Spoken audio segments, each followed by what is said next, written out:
anche un quinto anno, forse non smetteremo mai più di farlo. Secondo me Perfetti Sconosciuti è come quei grandi musical a Londra o a Broadway che rimangono, cioè Jesus Christ Superstar, cioè quelle cose che possono andare in scena per sempre.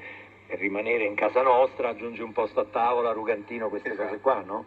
È così, ma la cosa meravigliosa è che la sceneggiatura è talmente teatrale, no? Perché si svolge tutta nello stesso luogo, sono degli amici che stanno a tavola, lo sapete, e che decidono come il social club. di condividere, no, i messaggi sul telefono e quindi di mostrare la nostra terza vita, perché noi abbiamo 3 vite, certo. una Quella reale. una pubblica.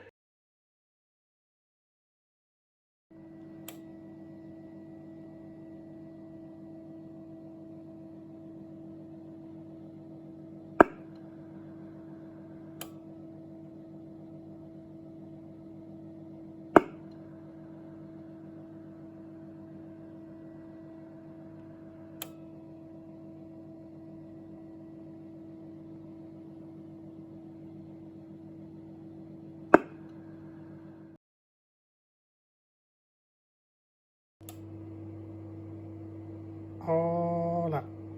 Hola. 1, 2, 3, 4, 5, 4, 3, 2, 1.